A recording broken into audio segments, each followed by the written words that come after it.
En 1858, un senador de Carolina del Sur se puso de pie en el Senado de los Estados Unidos. Dijo que ningún poder sobre la faz de la tierra se atrevería a hacerle la guerra al algodón. Que si el sur dejaba de enviar sus fardos a las fábricas inglesas durante solo 3 años, Inglaterra se derrumbaría y arrastraría con ella al mundo civilizado. Se llamaba James Henry Hammond. Terminó su discurso con 3 palabras que todavía se citan en los libros de historia económica. El algodón es rey. 3 años después, estalló la guerra que Hammond estaba convencido de que nunca iba a llegar. 4 años más tarde, la esclavitud había sido abolida en todo el país. E Inglaterra, la potencia que supuestamente no podía sobrevivir sin el algodón del sur, ni siquiera movió un ejército para salvarlo. Hammond se equivocó en casi todo lo que predijo aquella tarde. Pero hubo algo en lo que tenía razón. Durante casi un siglo, aquella fibra blanca ejerció una enorme influencia sobre la economía y la política de buena parte del mundo. Y detrás de esa riqueza había algo mucho más oscuro. Una planta con flores blancas que crece en el sur de Estados Unidos. Sí. Pero también el hilo que terminó conectando cosas que, a primera vista, no tienen nada que ver entre sí. Una máquina construida por un joven recién graduado. La expulsión de pueblos enteros de sus propias tierras. Los bancos de Londres y Nueva York. Las fábricas de Manchester. Y casi 4 millones de personas esclavizadas, cuyo trabajo forzado sostenía todo el sistema por debajo, sin que casi nadie que se beneficiaba de él tuviera que verlo de cerca. Como una fibra vegetal que crecía en un campo, terminó siendo el hilo que unía la esclavitud, la industria, las finanzas y una guerra civil. Vamos al principio. El algodón no nació en Estados Unidos, ni siquiera en Europa. Los restos de tela de algodón más antiguos que se conocen proceden del valle del río Indo, en lo que hoy es Pakistán. Tienen cerca de 5.000 años. Las sociedades de la India ya tejían algodón, cuando buena parte de Europa todavía vestía principalmente con lana y lino. De forma independiente, sociedades de Perú y de Mesoamérica desarrollaron también sus propias variedades de algodón, miles de años antes de que ningún europeo cruzara el Atlántico. Cuando los primeros comerciantes europeos llegaron a India en el siglo XV, encontraron telas tan finas que apenas pesaban en la mano. No tenían nada parecido en casa. La lana pesaba, podía resultar áspera y retenía el agua. El algodón indio se lavaba con facilidad y podía teñirse con una enorme variedad de colores. Los comerciantes entendieron de inmediato que tenían delante un producto que podían vender a precios altísimos. El problema era que Europa no podía cultivarlo a gran escala. El clima no lo permitía. Así que durante siglos el algodón llegó en barco. Caro, escaso, reservado para quien podía pagarlo. Eso iba a cambiar. Y no por ningún avance en la fibra en sí, sino por un territorio recién arrebatado, un clima perfecto y un sistema de trabajo forzado que ya existía en el sur de Estados Unidos. A finales del siglo XVIII, en las colonias del sur, que ya formaban parte de Estados Unidos, un grupo de plantadores tenía un problema concreto. Tenían tierra. Tenían un clima cálido y húmedo, perfecto para el algodón. Tenían acceso a mano de obra esclavizada, que ya trabajaba los campos de tabaco y arroz desde generaciones atrás. Lo que no tenían era una forma rentable de procesar la fibra. Existían 2 tipos principales de algodón cultivables en el sur.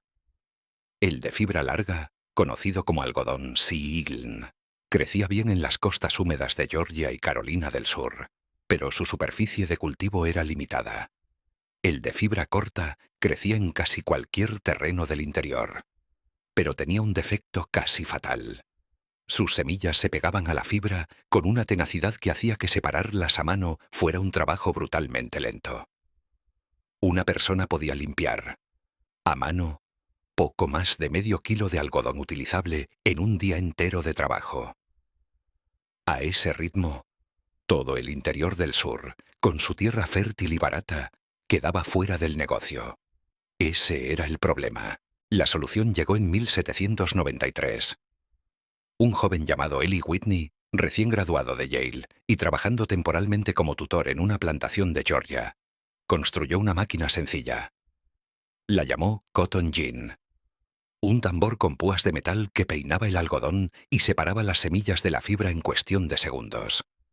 Con aquella máquina, una sola persona podía limpiar muchas veces más algodón que a mano durante el mismo periodo. La consecuencia fue inmediata. El algodón de fibra corta, el que crecía en casi cualquier parte del sur, se volvió rentable a una escala completamente nueva. Y ahí apareció el riesgo que Whitney nunca calculó. Si la máquina resolvía el cuello de botella del procesamiento, el único límite que quedaba para producir algodón a escala masiva era la cantidad de tierra disponible y la cantidad de trabajadores disponibles para plantar y cosechar. En el sur de Estados Unidos, en 1793, ya existía un sistema que llevaba más de un siglo resolviendo exactamente ese segundo problema mediante seres humanos esclavizados. Whitney, mientras tanto, ni siquiera llegó a beneficiarse plenamente de lo que había creado. Granjeros de todo el sur empezaron a copiar su máquina casi de inmediato. Whitney pasó los años siguientes metido en juicios por infracción de patente que consumieron gran parte de lo que ganaba. Terminaría comprobando personalmente una de las ironías de la historia. Un invento podía generar enormes beneficios para otros y, al mismo tiempo, dejar a su propio creador luchando por protegerlo. El hombre que ayudó a acelerar aquella transformación no fue quien más se benefició de ella. Otros sí. Lo que hasta ese momento era un negocio agrícola local se disparó en cuestión de años. En 1790, antes de la máquina de Whitney, el sur de Estados Unidos producía apenas unas 3.000 balas de algodón al año. Para 1800 ya eran decenas de miles. Para 1860, más de 4 millones. La tierra fértil del interior, la que antes resultaba mucho menos rentable, se convirtió de golpe en uno de los activos más codiciados del país. Los plantadores empezaron a expandirse hacia el oeste. Georgia, Alabama, Mississippi, Luisiana. Pero cada territorio nuevo que se abría al algodón era territorio que antes pertenecía a las naciones Muskogee, Cherokee, Choctaw y Chickasaw, que llevaban generaciones viviendo allí. La ley de expulsión forzada de 1830 y los años que siguieron desplazaron a esos pueblos hacia el oeste del Mississippi para liberar sus tierras. La expansión del algodón y la expulsión de esos pueblos del sureste fueron procesos profundamente conectados. Cada acre que se incorporaba al cultivo necesitaba trabajadores para plantar en primavera y cosechar en otoño. Personas que trabajaran durante largas jornadas. Antes de la desmotadora, la esclavitud en el sur estaba concentrada especialmente en cultivos como el tabaco de Virginia y el arroz de Carolina del Sur. Después, el algodón necesitó tanta mano de obra que se puso en marcha lo que los historiadores denominan el segundo gran tráfico interno de personas esclavizadas. Entre finales del siglo XVIII y 1860, más de 1 millón de personas esclavizadas fueron trasladadas por la fuerza desde estados del Alto Sur, como Virginia y Maryland, hacia las nuevas plantaciones del sur profundo. No emigraron voluntariamente. Fueron vendidas, separadas de sus familias y trasladadas por la fuerza. Algunas recorrieron durante semanas los caminos que las llevaban hacia el sur. El algodón, que apenas unos años antes había sido principalmente un problema técnico de procesamiento, se había convertido en el motor económico de uno de los mayores desplazamientos forzados de personas de la historia de Estados Unidos. Y ese sistema, en 1800, todavía no había alcanzado ni una fracción de su tamaño final. Hasta este punto, todo esto parece la historia de un negocio agrícola que creció sin control dentro de un solo país. Pero hay una pieza que cambia por completo cómo hay que entender lo que estaba pasando. El algodón del sur de Estados Unidos no se producía principalmente para el consumo interno. Se producía para alimentar la industria textil de otro imperio. Gran Bretaña. Alguien tenía que financiarla. Los plantadores pedían crédito a bancos de Nueva York, Boston y Londres para comprar tierras, semillas y personas esclavizadas.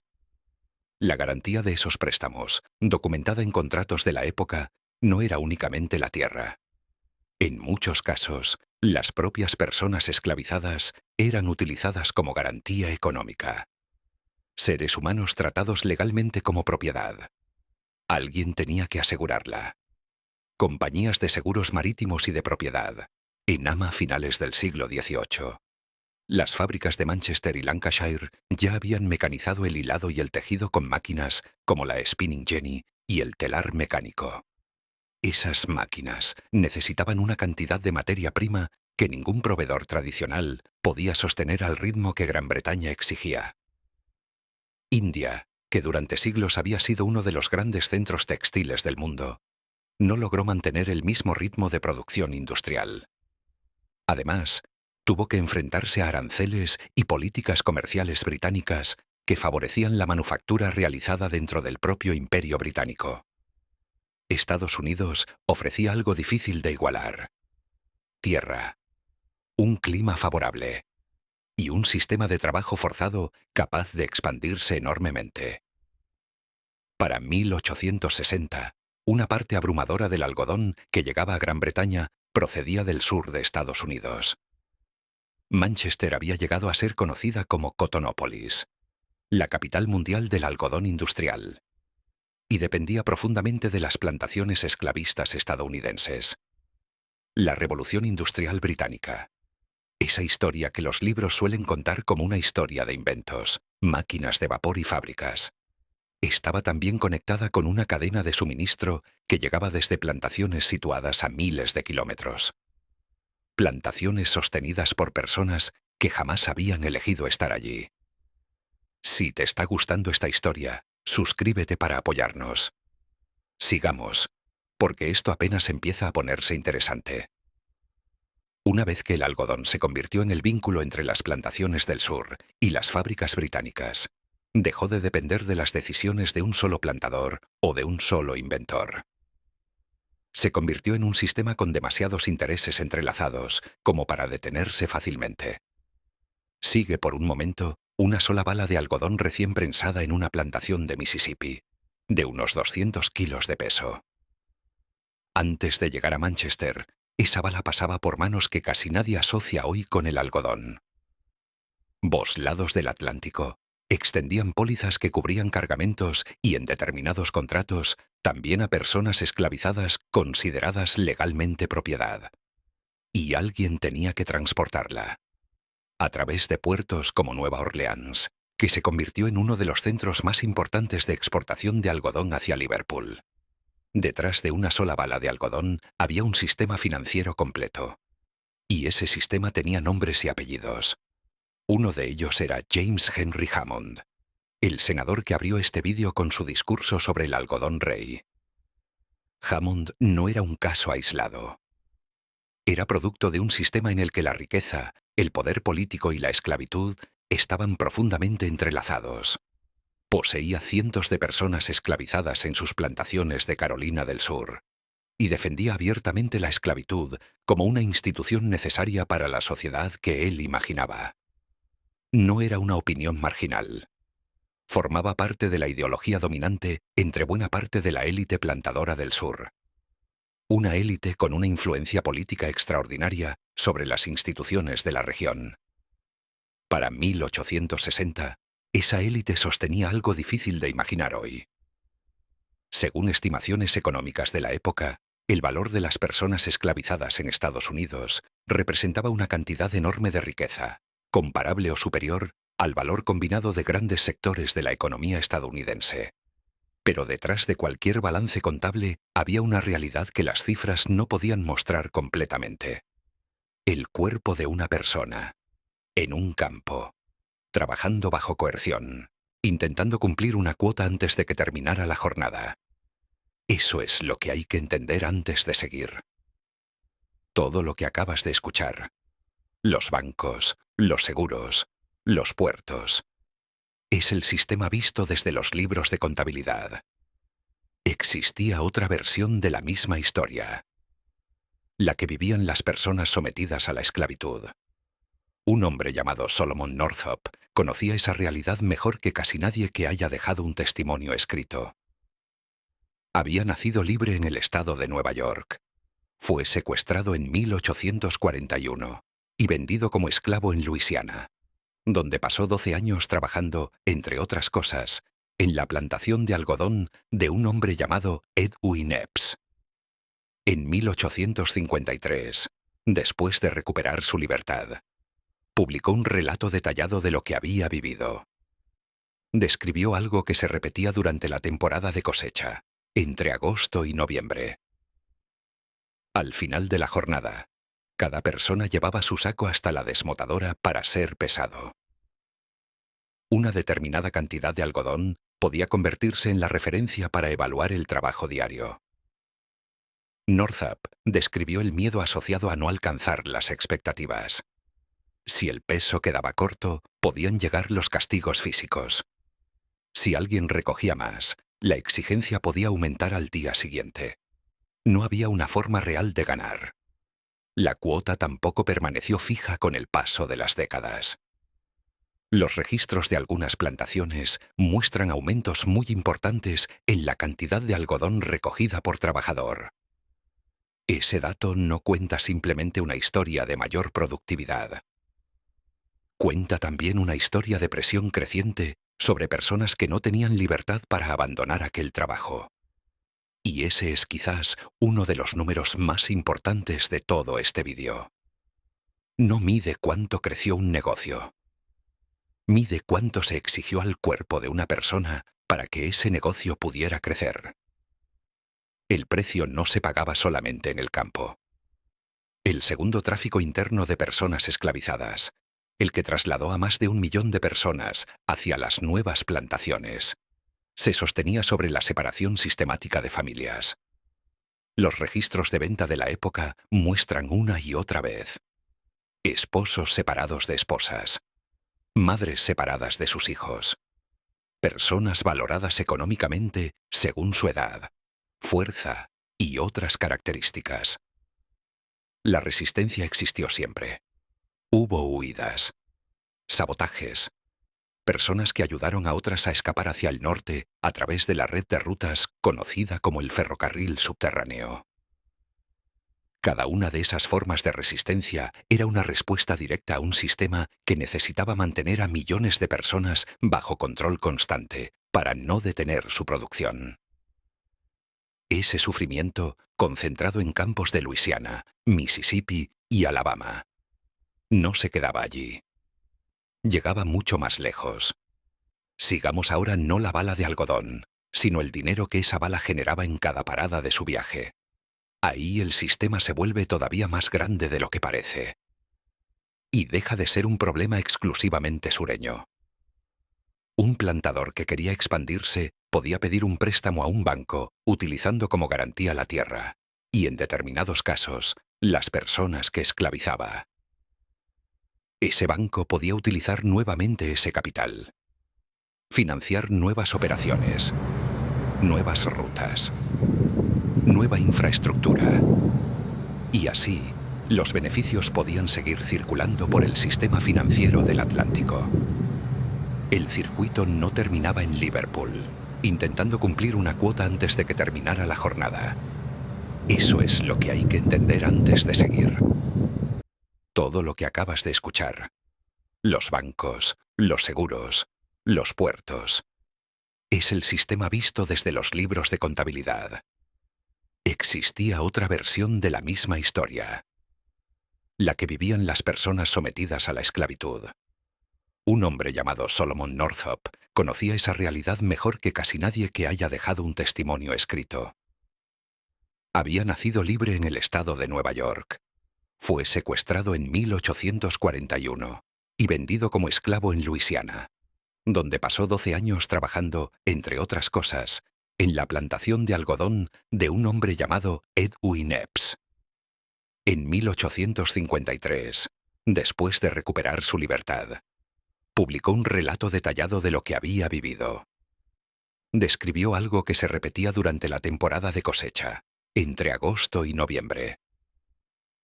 Al final de la jornada, cada persona llevaba su saco hasta la desmotadora para ser pesado.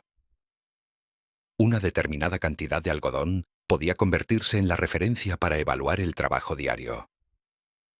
Northup describió el miedo asociado a no alcanzar las expectativas.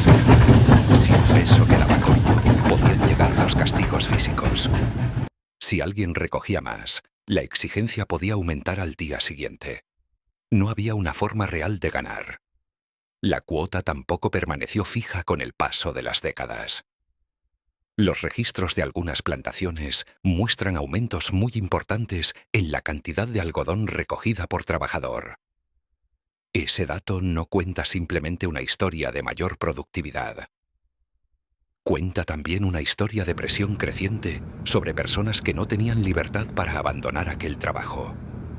Y ese es quizás uno de los números más importantes de todo este vídeo. No mide cuánto creció un negocio. Mide cuánto se exigió al cuerpo de una persona para que ese negocio pudiera crecer. El precio no se pagaba solamente en el campo. El segundo tráfico interno de personas esclavizadas, el que trasladó a más de 1 millón de personas hacia las nuevas plantaciones, se sostenía sobre la separación sistemática de familias. Los registros de venta de la época muestran una y otra vez esposos separados de esposas, madres separadas de sus hijos, personas valoradas económicamente según su edad, fuerza y otras características. La resistencia existió siempre. Hubo huidas, sabotajes, personas que ayudaron a otras a escapar hacia el norte a través de la red de rutas conocida como el ferrocarril subterráneo. Cada una de esas formas de resistencia era una respuesta directa a un sistema que necesitaba mantener a millones de personas bajo control constante para no detener su producción. Ese sufrimiento, concentrado en campos de Luisiana, Mississippi y Alabama, no se quedaba allí. Llegaba mucho más lejos. Sigamos ahora no la bala de algodón, sino el dinero que esa bala generaba en cada parada de su viaje. Ahí el sistema se vuelve todavía más grande de lo que parece. Y deja de ser un problema exclusivamente sureño. Un plantador que quería expandirse podía pedir un préstamo a un banco utilizando como garantía la tierra y, en determinados casos, las personas que esclavizaba. Ese banco podía utilizar nuevamente ese capital, financiar nuevas operaciones, nuevas rutas, nueva infraestructura. Y así, los beneficios podían seguir circulando por el sistema financiero del Atlántico. El circuito no terminaba en Liverpool. Buena parte del algodón que no cruzaba el océano se quedaba en Nueva Inglaterra. En ciudades como Lowell, Massachusetts, decenas de fábricas textiles dependían del algodón cultivado por personas esclavizadas a miles de kilómetros de distancia. Aunque Massachusetts fuera un estado libre, su industria podía beneficiarse indirectamente de aquella cadena económica. Lowell no solo compraba algodón, también fabricaba telas destinadas, entre otros usos, a vestir a personas esclavizadas. El senador Charles Sumner, contemporáneo de Hammond, denunció aquella relación y describió la alianza económica entre los intereses esclavistas del sur y determinados industriales del norte como una unión profundamente inmoral. La esclavitud no era un asunto exclusivamente sureño, que el resto del país pudiera observar desde lejos con las manos completamente limpias. Historiadores económicos como Sven Beckert y Edward Baptist han defendido, a partir de archivos comerciales y financieros, una interpretación en la que el capital generado por el algodón esclavista no se quedaba confinado en el sur. Fluía hacia la banca del norte de Estados Unidos y hacia Londres, y contribuía a financiar diferentes partes de la economía industrial. Es una interpretación respaldada por una amplia documentación, aunque los historiadores siguen debatiendo cuánto del crecimiento industrial de la época puede atribuirse directamente al algodón esclavista y cuánto respondió a otros factores. Lo que sí está fuera de discusión es la escala del negocio. Para 1860, el algodón representaba una parte enorme de las exportaciones estadounidenses.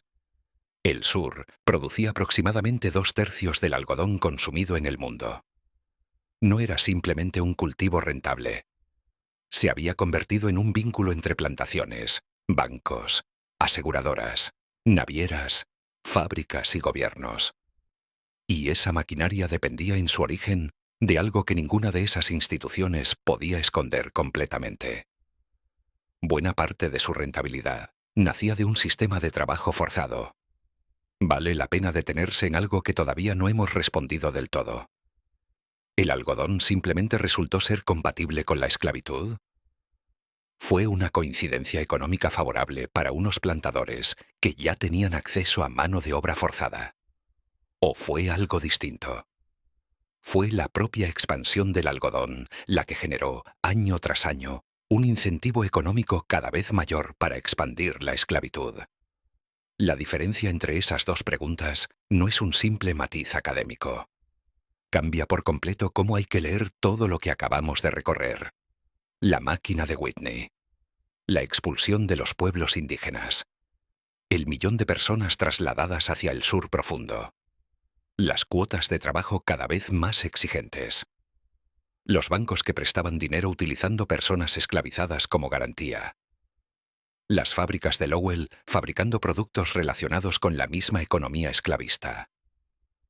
Si la respuesta es la primera, la esclavitud fue un ingrediente más, dentro de un negocio que de todos modos habría crecido.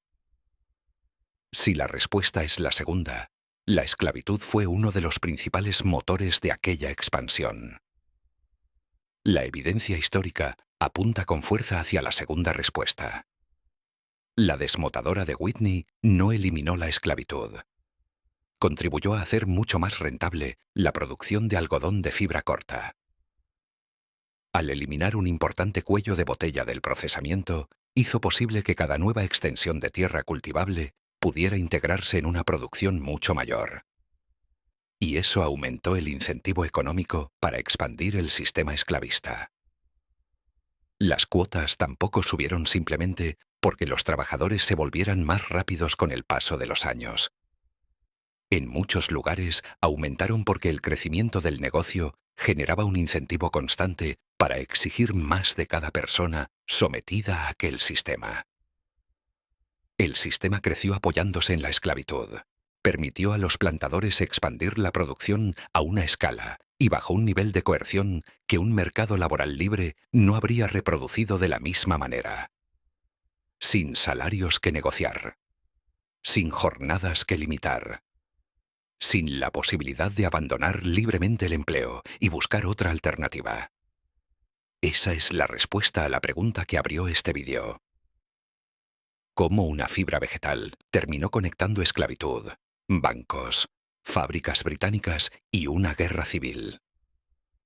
Fue un sistema construido plantación a plantación, año tras año, eslabón tras eslabón, y donde la enorme rentabilidad económica estaba vinculada a una realidad profundamente injusta: el sometimiento de seres humanos. Y esa respuesta abre una pregunta todavía más grande. Si ese sistema generaba tanta riqueza para tantos actores distintos, bancos, aseguradoras, gobiernos, plantadores e industriales británicos, ¿qué fue lo que finalmente hizo que colapsara? La respuesta no fue un solo acontecimiento. Fue la acumulación de tensiones que el propio crecimiento del sistema había vuelto cada vez más difíciles de contener. El cultivo intensivo podía agotar los suelos en determinadas regiones.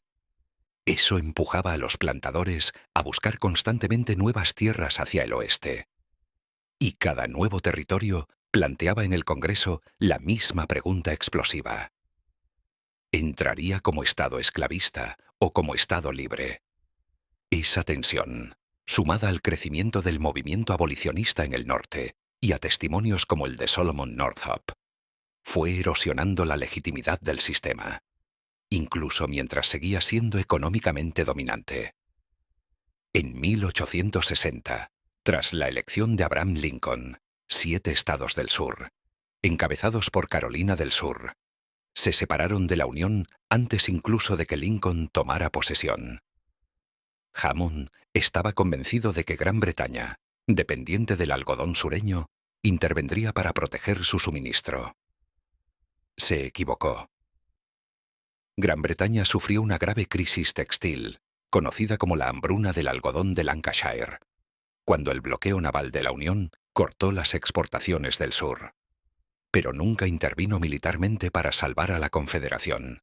Encontró proveedores alternativos en India y Egipto, y una parte significativa de los propios trabajadores textiles de Manchester, aquellos que más directamente sufrían la falta de algodón, se opuso a apoyar una causa construida sobre la esclavitud.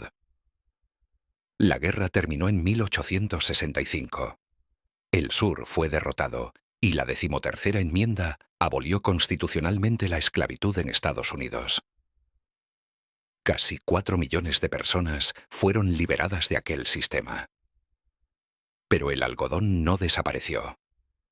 Siguió siendo el cultivo dominante del sur durante generaciones. Solo cambió el marco legal y económico. Apareció la aparcería. Un sistema en el que muchas personas recién liberadas, sin tierra y sin capital, terminaban trabajando esas mismas tierras a cambio de una parte de la cosecha. Las deudas y los adelantos podían mantenerlas atrapadas económicamente. Muchos historiadores describen aquel sistema como una forma de dependencia económica, que aunque legalmente distinta de la esclavitud, mantuvo a generaciones de familias negras del sur vinculadas al algodón durante décadas. Y el sistema financiero que había crecido alrededor de la esclavitud tampoco desapareció de los archivos. A principios de los años 2000, algunas leyes estatales obligaron a determinadas aseguradoras a revisar sus archivos del siglo XIX. Aetna reconoció haber vendido pólizas relacionadas con personas esclavizadas y pidió disculpas públicas. New York Life hizo lo mismo años después. Y bancos modernos reconocieron que algunos de sus predecesores habían aceptado personas esclavizadas como garantía de préstamos. En determinados casos, esas personas fueron embargadas cuando los préstamos no pudieron pagarse. El sistema que construyó el algodón no desapareció completamente de la memoria económica. Cambió de forma. Y parte de su historia todavía puede encontrarse en los archivos de empresas que a primera vista casi nadie asociaría con una plantación de Mississippi. Vuelve por un momento a 1858, a aquel senador de pie en el Senado, diciendo que el algodón era rey y que ningún poder se atrevería a hacerle la guerra. Hammond no se equivocaba sobre el enorme poder económico que había adquirido aquella fibra.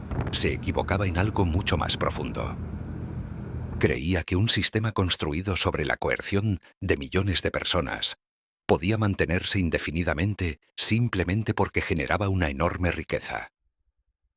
Pero ninguna riqueza convierte la injusticia en justicia. Y ningún sistema humano permanece necesariamente para siempre solo porque haya acumulado poder. El algodón siguió formando parte de la economía mundial. Probablemente llevas algodón puesto ahora mismo. Y la próxima vez que lo sientas contra la piel, quizá puedas recordar el camino que recorrió. Desde los antiguos telares del Valle del Indo, hasta los campos de Luisiana y Mississippi. Desde las manos de personas obligadas a cosecharlo, hasta las fábricas de Manchester.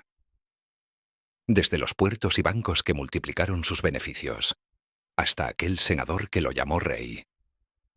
El algodón nunca fue solamente una planta. Fue una cadena económica. Y durante casi un siglo, millones de personas quedaron atrapadas dentro de ella. La historia no está ahí para glorificar aquella riqueza. Está para recordar cuál fue su precio. Y sobre todo, para entender que detrás de muchas grandes fortunas y grandes sistemas económicos, hubo seres humanos cuyas vidas quedaron afectadas por las decisiones de otros. La solución llegó en 1793. Un joven llamado Eli Whitney, recién graduado de Yale y trabajando temporalmente como tutor en una plantación de Georgia, construyó una máquina sencilla. La llamó Cotton Gin. Un tambor con púas de metal que peinaba el algodón y separaba las semillas de la fibra en cuestión de segundos. Con aquella máquina, una sola persona podía limpiar muchas veces más algodón que a mano durante el mismo periodo. La consecuencia fue inmediata. El algodón de fibra corta, el que crecía en casi cualquier parte del sur, se volvió rentable a una escala completamente nueva. Y ahí apareció el riesgo que Whitney nunca calculó. Si la máquina resolvía el cuello de botella del procesamiento, el único límite que quedaba para producir algodón a escala masiva era la cantidad de tierra disponible y la cantidad de trabajadores disponibles para plantar y cosechar. En el sur de Estados Unidos, en 1793, ya existía un sistema que llevaba más de un siglo resolviendo exactamente ese segundo problema mediante seres humanos esclavizados. Whitney, mientras tanto, ni siquiera llegó a beneficiarse plenamente de lo que había creado. Granjeros de todo el sur empezaron a copiar su máquina casi de inmediato. Whitney pasó los años siguientes metido en juicios por infracción de patente que consumieron gran parte de lo que ganaba. Terminaría comprobando personalmente una de las ironías de la historia. Un invento podía generar enormes beneficios para otros y al mismo tiempo dejar a su propio creador luchando por protegerlo. El hombre que ayudó a acelerar aquella transformación no fue quien más se benefició de ella. Otros sí. Lo que hasta ese momento era un negocio agrícola local se disparó en cuestión de años. En 1790, antes de la máquina de Whitney, el sur de Estados Unidos producía apenas unas 3.000 balas de algodón al año. Para 1800 ya eran decenas de miles. Para 1860, más de 4 millones. La tierra fértil del interior, la que antes resultaba mucho menos rentable, se convirtió de golpe en uno de los activos más codiciados del país. Los plantadores empezaron a expandirse hacia el oeste. Georgia, Alabama, Mississippi, Luisiana. Pero cada territorio nuevo que se abría al algodón era territorio que antes pertenecía a las naciones Muskogee, Cherokee, Choctaw y Chickasaw, que llevaban generaciones viviendo allí. La ley de expulsión forzada de 1830 y los años que siguieron desplazaron a esos pueblos hacia el oeste del Mississippi para liberar sus tierras. La expansión del algodón y la expulsión de esos pueblos del sureste fueron procesos profundamente conectados. Cada acre que se incorporaba al cultivo necesitaba trabajadores para plantar en primavera y cosechar en otoño. Personas que trabajaran durante largas jornadas. Antes de la desmotadora, la esclavitud en el sur estaba concentrada especialmente en cultivos como el tabaco de Virginia y el arroz de Carolina del Sur. Después, el algodón necesitó tanta mano de obra que se puso en marcha lo que los historiadores denominan el segundo gran tráfico interno de personas esclavizadas. Entre finales del siglo XVIII y 1860, más de 1 millón de personas esclavizadas fueron trasladadas por la fuerza desde estados del Alto Sur, como Virginia y Maryland, hacia las nuevas plantaciones del sur profundo. No emigraron voluntariamente. Fueron vendidas, separadas de sus familias y trasladadas por la fuerza.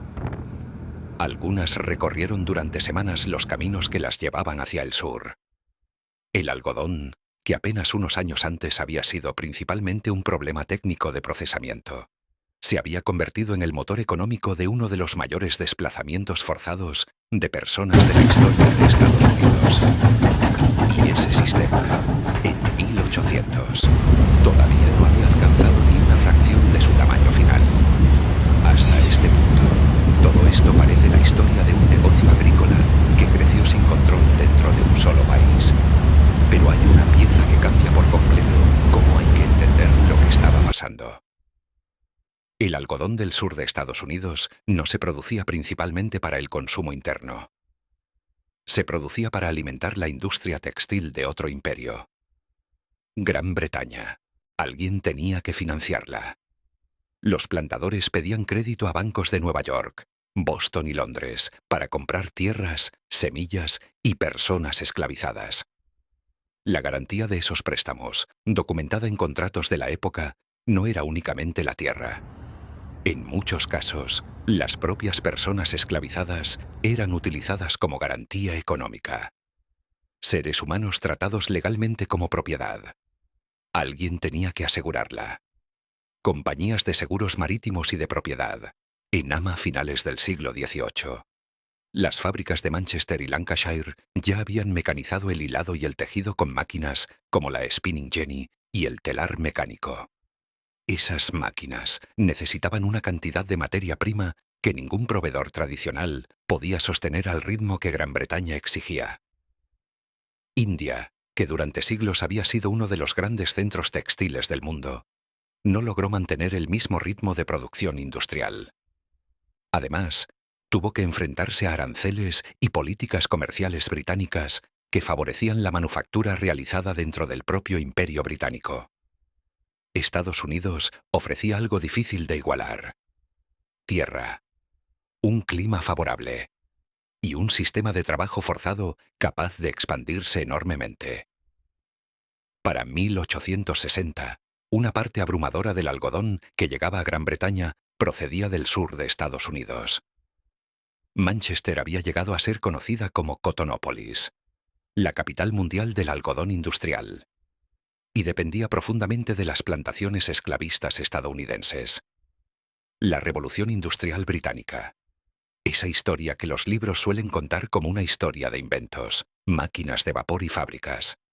Estaba también conectada con una cadena de suministro que llegaba desde plantaciones situadas a miles de kilómetros. Plantaciones sostenidas por personas que jamás habían elegido estar allí. Si te está gustando esta historia, suscríbete para apoyarnos. Sigamos, porque esto apenas empieza a ponerse interesante. Una vez que el algodón se convirtió en el vínculo entre las plantaciones del sur y las fábricas británicas, dejó de depender de las decisiones de un solo plantador o de un solo inventor. Se convirtió en un sistema con demasiados intereses entrelazados como para detenerse fácilmente. Sigue por un momento una sola bala de algodón recién prensada en una plantación de Mississippi, de unos 200 kilos de peso. Antes de llegar a Manchester, esa bala pasaba por manos que casi nadie asocia hoy con el algodón. Vos lados del Atlántico extendían pólizas que cubrían cargamentos y, en determinados contratos, también a personas esclavizadas consideradas legalmente propiedad. Y alguien tenía que transportarla. A través de puertos como Nueva Orleans, que se convirtió en uno de los centros más importantes de exportación de algodón hacia Liverpool. Detrás de una sola bala de algodón había un sistema financiero completo. Y ese sistema tenía nombres y apellidos. Uno de ellos era James Henry Hammond, el senador que abrió este vídeo con su discurso sobre el algodón rey. Hammond no era un caso aislado. Era producto de un sistema en el que la riqueza, el poder político y la esclavitud estaban profundamente entrelazados. Poseía cientos de personas esclavizadas en sus plantaciones de Carolina del Sur, y defendía abiertamente la esclavitud como una institución necesaria para la sociedad que él imaginaba. No era una opinión marginal. Formaba parte de la ideología dominante entre buena parte de la élite plantadora del sur. Una élite con una influencia política extraordinaria sobre las instituciones de la región. Para 1860, esa élite sostenía algo difícil de imaginar hoy. Según estimaciones económicas de la época, el valor de las personas esclavizadas en Estados Unidos representaba una cantidad enorme de riqueza, comparable o superior al valor combinado de grandes sectores de la economía estadounidense. Pero detrás de cualquier balance contable había una realidad que las cifras no podían mostrar completamente.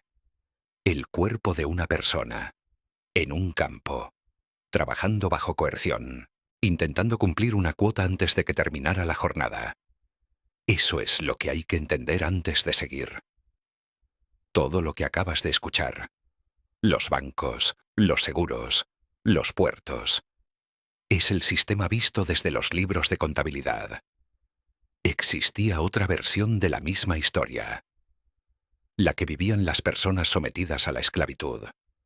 Un hombre llamado Solomon Northup conocía esa realidad mejor que casi nadie que haya dejado un testimonio escrito. Había nacido libre en el estado de Nueva York. Fue secuestrado en 1841 y vendido como esclavo en Luisiana, donde pasó 12 años trabajando, entre otras cosas, en la plantación de algodón de un hombre llamado Edwin Epps. En 1853, después de recuperar su libertad, publicó un relato detallado de lo que había vivido. Describió algo que se repetía durante la temporada de cosecha, entre agosto y noviembre. Al final de la jornada, cada persona llevaba su saco hasta la desmotadora para ser pesado. Una determinada cantidad de algodón podía convertirse en la referencia para evaluar el trabajo diario. Northup describió el miedo asociado a no alcanzar las expectativas. Si el peso quedaba corto, podían llegar los castigos físicos. Si alguien recogía más, la exigencia podía aumentar al día siguiente. No había una forma real de ganar. La cuota tampoco permaneció fija con el paso de las décadas. Los registros de algunas plantaciones muestran aumentos muy importantes en la cantidad de algodón recogida por trabajador. Ese dato no cuenta simplemente una historia de mayor productividad.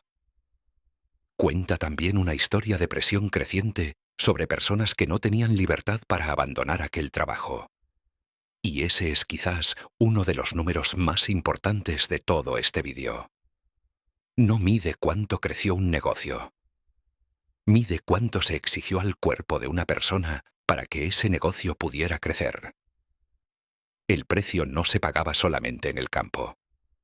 El segundo tráfico interno de personas esclavizadas, el que trasladó a más de 1 millón de personas hacia las nuevas plantaciones, se sostenía sobre la separación sistemática de familias.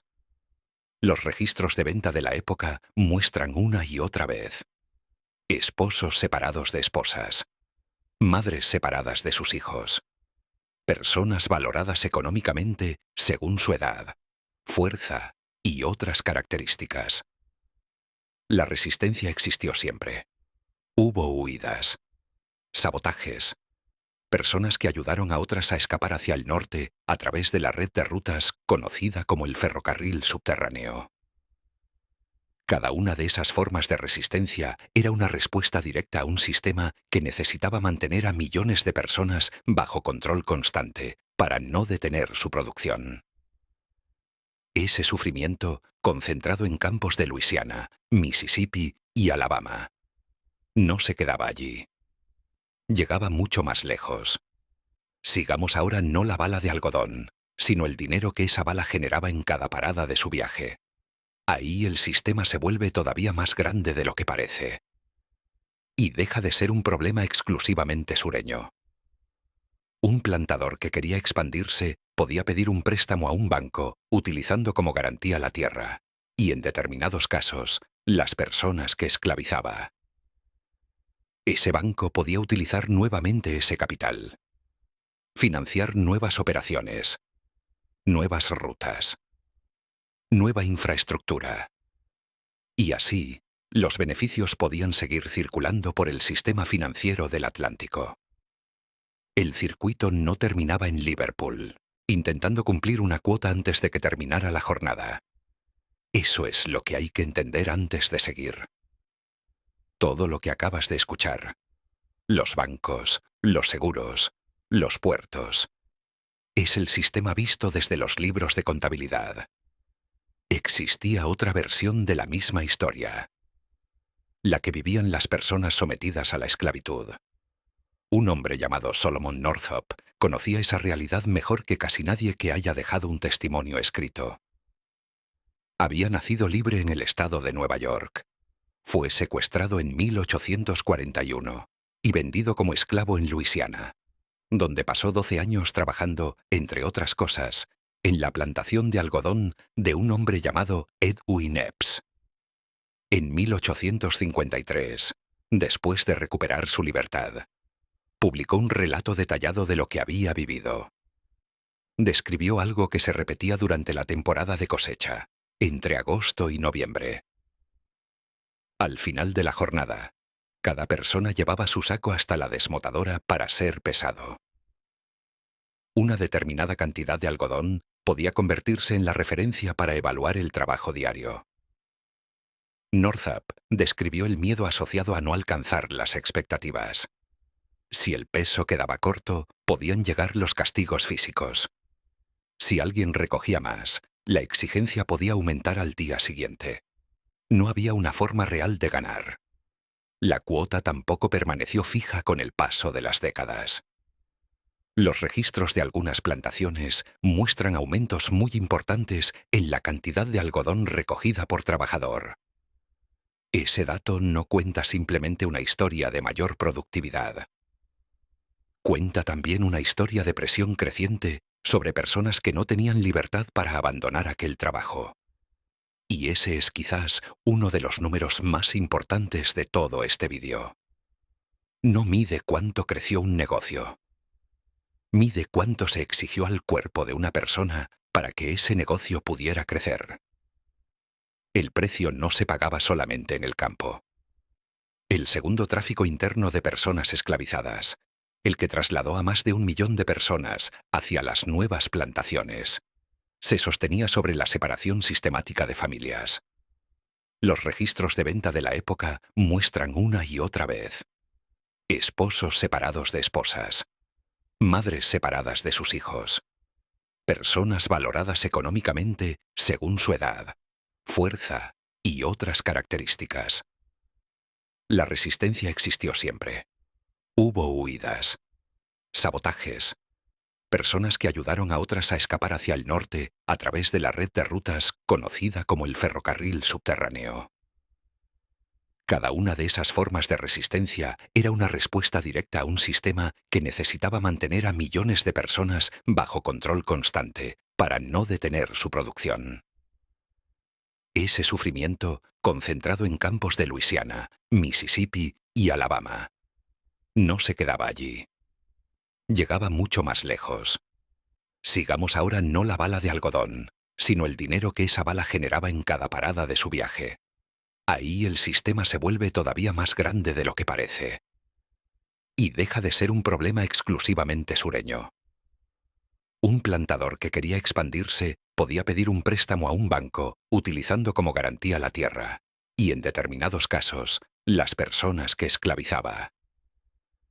Ese banco podía utilizar nuevamente ese capital, financiar nuevas operaciones, nuevas rutas, nueva infraestructura. Y así, los beneficios podían seguir circulando por el sistema financiero del Atlántico. El circuito no terminaba en Liverpool. Buena parte del algodón que no cruzaba el océano se quedaba en Nueva Inglaterra. En ciudades como Lowell, Massachusetts, decenas de fábricas textiles dependían del algodón cultivado por personas esclavizadas a miles de kilómetros de distancia. Aunque Massachusetts fuera un estado libre, su industria podía beneficiarse indirectamente de aquella cadena económica. Lowell no solo compraba algodón, también fabricaba telas destinadas, entre otros usos, a vestir a personas esclavizadas. El senador Charles Sumner, contemporáneo de Hammond, denunció aquella relación y describió la alianza económica entre los intereses esclavistas del sur y determinados industriales del norte como una unión profundamente inmoral. La esclavitud no era un asunto exclusivamente sureño que el resto del país pudiera observar desde lejos con las manos completamente limpias. Historiadores económicos como Sven Beckert y Edward Baptist han defendido, a partir de archivos comerciales y financieros, una interpretación en la que el capital generado por el algodón esclavista no se quedaba confinado en el sur. Fluía hacia la banca del norte de Estados Unidos y hacia Londres, y contribuía a financiar diferentes partes de la economía industrial. Es una interpretación respaldada por una amplia documentación, aunque los historiadores siguen debatiendo cuánto del crecimiento industrial de la época puede atribuirse directamente al algodón esclavista y cuánto respondió a otros factores. Lo que sí está fuera de discusión es la escala del negocio. Para 1860, el algodón representaba una parte enorme de las exportaciones estadounidenses. El sur producía aproximadamente 2/3 del algodón consumido en el mundo. No era simplemente un cultivo rentable. Se había convertido en un vínculo entre plantaciones, bancos, aseguradoras, navieras, fábricas y gobiernos. Y esa maquinaria dependía de su origen, de algo que ninguna de esas instituciones podía esconder completamente. Buena parte de su rentabilidad nacía de un sistema de trabajo forzado. Vale la pena detenerse en algo que todavía no hemos respondido del todo. ¿El algodón simplemente resultó ser compatible con la esclavitud? ¿Fue una coincidencia económica favorable para unos plantadores que ya tenían acceso a mano de obra forzada? ¿O fue algo distinto? Fue la propia expansión del algodón la que generó, año tras año, un incentivo económico cada vez mayor para expandir la esclavitud. La diferencia entre esas dos preguntas no es un simple matiz académico. Cambia por completo cómo hay que leer todo lo que acabamos de recorrer. La máquina de Whitney. La expulsión de los pueblos indígenas. El millón de personas trasladadas hacia el sur profundo. Las cuotas de trabajo cada vez más exigentes. Los bancos que prestaban dinero utilizando personas esclavizadas como garantía. Las fábricas de Lowell fabricando productos relacionados con la misma economía esclavista. Si la respuesta es la primera, la esclavitud fue un ingrediente más, dentro de un negocio que de todos modos habría crecido. Si la respuesta es la segunda, la esclavitud fue uno de los principales motores de aquella expansión. La evidencia histórica apunta con fuerza hacia la segunda respuesta. La desmotadora de Whitney no eliminó la esclavitud. Contribuyó a hacer mucho más rentable la producción de algodón de fibra corta. Al eliminar un importante cuello de botella del procesamiento, hizo posible que cada nueva extensión de tierra cultivable pudiera integrarse en una producción mucho mayor. Y eso aumentó el incentivo económico para expandir el sistema esclavista. Las cuotas tampoco subieron simplemente porque los trabajadores se volvieran más rápidos con el paso de los años. En muchos lugares aumentaron porque el crecimiento del negocio generaba un incentivo constante para exigir más de cada persona sometida a aquel sistema. El sistema creció apoyándose en la esclavitud. Permitió a los plantadores expandir la producción a una escala y bajo un nivel de coerción que un mercado laboral libre no habría reproducido de la misma manera. Sin salarios que negociar. Sin jornadas que limitar. Sin la posibilidad de abandonar libremente el empleo y buscar otra alternativa. Esa es la respuesta a la pregunta que abrió este vídeo. ¿Cómo una fibra vegetal terminó conectando esclavitud, bancos, fábricas británicas y una guerra civil? Fue un sistema construido plantación a plantación, año tras año, eslabón tras eslabón, y donde la enorme rentabilidad económica estaba vinculada a una realidad profundamente injusta: el sometimiento de seres humanos. Y esa respuesta abre una pregunta todavía más grande. Si ese sistema generaba tanta riqueza para tantos actores distintos, bancos, aseguradoras, gobiernos, plantadores e industriales británicos, ¿qué fue lo que finalmente hizo que colapsara? La respuesta no fue un solo acontecimiento. Fue la acumulación de tensiones que el propio crecimiento del sistema había vuelto cada vez más difíciles de contener. El cultivo intensivo podía agotar los suelos en determinadas regiones. Eso empujaba a los plantadores a buscar constantemente nuevas tierras hacia el oeste. Y cada nuevo territorio planteaba en el Congreso la misma pregunta explosiva. ¿Entraría como Estado esclavista o como Estado libre? Esa tensión, sumada al crecimiento del movimiento abolicionista en el norte y a testimonios como el de Solomon Northup, fue erosionando la legitimidad del sistema, incluso mientras seguía siendo económicamente dominante. En 1860, tras la elección de Abraham Lincoln, 7 estados del sur, encabezados por Carolina del Sur, Se separaron de la Unión antes incluso de que Lincoln tomara posesión. Hammond estaba convencido de que Gran Bretaña, dependiente del algodón sureño, intervendría para proteger su suministro. Se equivocó. Gran Bretaña sufrió una grave crisis textil, conocida como la hambruna del algodón de Lancashire, cuando el bloqueo naval de la Unión cortó las exportaciones del sur. Pero nunca intervino militarmente para salvar a la Confederación. Encontró proveedores alternativos en India y Egipto, y una parte significativa de los propios trabajadores textiles de Manchester, aquellos que más directamente sufrían la falta de algodón, se opuso a apoyar una causa construida sobre la esclavitud. La guerra terminó en 1865. El sur fue derrotado y la 13ª enmienda abolió constitucionalmente la esclavitud en Estados Unidos. Casi 4 millones de personas fueron liberadas de aquel sistema. Pero el algodón no desapareció. Siguió siendo el cultivo dominante del sur durante generaciones. Solo cambió el marco legal y económico. Apareció la aparcería. Un sistema en el que muchas personas recién liberadas, sin tierra y sin capital, terminaban trabajando esas mismas tierras a cambio de una parte de la cosecha. Las deudas y los adelantos podían mantenerlas atrapadas económicamente.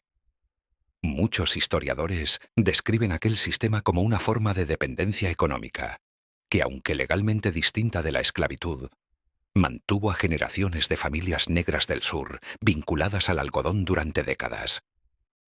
Y el sistema financiero que había crecido alrededor de la esclavitud tampoco desapareció de los archivos. A principios de los años 2000, algunas leyes estatales obligaron a determinadas aseguradoras a revisar sus archivos del siglo XIX. Aetna reconoció haber vendido pólizas relacionadas con personas esclavizadas y pidió disculpas públicas. New York Life hizo lo mismo años después. Y bancos modernos reconocieron que algunos de sus predecesores habían aceptado personas esclavizadas como garantía de préstamos. En determinados casos, esas personas fueron embargadas cuando los préstamos no pudieron pagarse. El sistema que construyó el algodón no desapareció completamente de la memoria económica. Cambió de forma. Y parte de su historia todavía puede encontrarse en los archivos de empresas que a primera vista casi nadie asociaría con una plantación de Mississippi. Vuelve por un momento a 1858. A aquel senador de pie en el Senado, diciendo que el algodón era rey y que ningún poder se atrevería a hacerle la guerra. Hammond no se equivocaba sobre el enorme poder económico que había adquirido aquella fibra. Se equivocaba en algo mucho más profundo. Creía que un sistema construido sobre la coerción de millones de personas podía mantenerse indefinidamente simplemente porque generaba una enorme riqueza. Pero ninguna riqueza convierte la injusticia en justicia. Y ningún sistema humano permanece necesariamente para siempre solo porque haya acumulado poder. El algodón siguió formando parte de la economía mundial. Probablemente llevas algodón puesto ahora mismo. Y la próxima vez que lo sientas contra la piel, quizá puedas recordar el camino que recorrió. Desde los antiguos telares del Valle del Indo, hasta los campos de Luisiana y Mississippi. Desde las manos de personas obligadas a cosecharlo, hasta las fábricas de Manchester. Desde los puertos y bancos que multiplicaron sus beneficios, hasta aquel senador que lo llamó rey. El algodón nunca fue solamente una planta. Fue una cadena económica. Y durante casi un siglo, millones de personas quedaron atrapadas dentro de ella. La historia no está ahí para glorificar aquella riqueza. Está para recordar cuál fue su precio. Y sobre todo, para entender que detrás de muchas grandes fortunas y grandes sistemas económicos, hubo seres humanos cuyas vidas quedaron afectadas por las decisiones de otros.